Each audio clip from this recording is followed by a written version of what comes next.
ফলে ৩০টি পরিবার ও একটি মাদ্রাসার রাস্তা আটকে চলাচল বন্ধ করে দেওয়া হয়েছে। উপজেলার কালাইয়া ইউনিয়নের কর্পূরকাঠি গ্রামে ওই ঘটনা ঘটে। গত প্রায় ২৫ দিন ধরে ওই অচলাবস্থার সৃষ্টি হয়েছে। রাস্তাটি চালুর দাবিতে গত বুধবার সকাল ১০টায় মানববন্ধন করেছে অবরুদ্ধ পরিবারের সদস্য ও মাদ্রাসার সাধারণ শিক্ষার্থীরা। ভুক্তভোগী পরিবার সূত্রে জানা গেছে, কালাইয়া ইউনিয়নের ব্যাপারী বাড়ি, মল্লিক বাড়ি, মুন্সিবাড়ি সহ মোট ৩-৪টি বাড়ির প্রায় ৩০টি পরিবারের সদস্যরা ওই রাস্তা দিয়ে চলাচল করে আসছিলেন। পাশের বাড়ির কবির মোল্লা নামের এক ব্যক্তি রাস্তাটি করে রাস্তায় কাঠের বলয় তৈরি করে চলাচল বন্ধ করে দেন। স্থানীয় সালিসদের মাধ্যমে বিষয়টি মীমাংসার চেষ্টা করা হলেও তা সম্ভব হয়নি। সম্প্রতি রাস্তাটি স্থায়ীভাবে বন্ধ করার জন্য রাস্তার উপর বসতঘর, টয়লেট ও পাকের ঘর নির্মাণ কাজ শুরু করেন কবির। এতে স্থানীয়রা বাধা দেন। রাস্তাটি খুলে দেওয়ার দাবিতে বুধবার সকালে মানববন্ধন করেছেন স্থানীয়রা। একই রাস্তা ধরে পাশের উত্তর কর্পূরকাঠি ইদ্রিসিয়া দাখিল মাদ্রাসার শিক্ষার্থীরাও চলাফেরা করেন। মানববন্ধনে ওই মাদ্রাসার সাধারণ শিক্ষার্থীরাও অংশগ্রহণ করেন। রাস্তাটি গত ৫০ বছরেরও বেশি সময় ধরে ব্যবহার করে আসছেন স্থানীয়রা। এ বিষয়ে অভিযুক্ত কবির মোল্লা বলেন, আমার রেকর্ডীয় জায়গায় আমি ঘর উঠিয়েছি। আমার ঘর তারা ভেঙে ফেলেছে। আমি আইনের আশ্রয় গ্রহণ করেছি।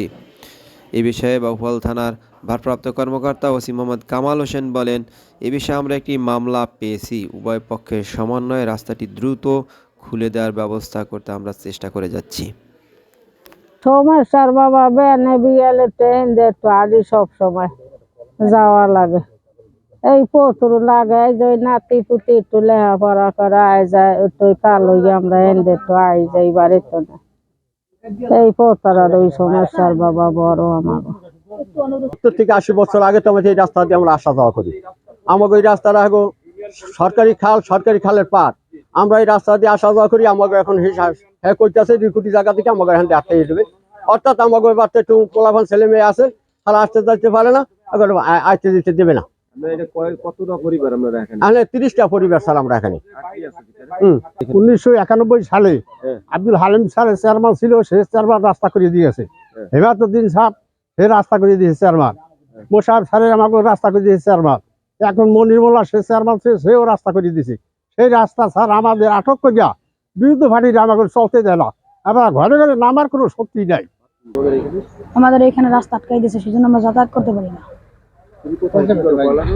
জি, দিছে আমলা মাদ্রাসায়। জি, রাস্তা দিয়ে অনেকদিন হয় যে মাদ্রাসা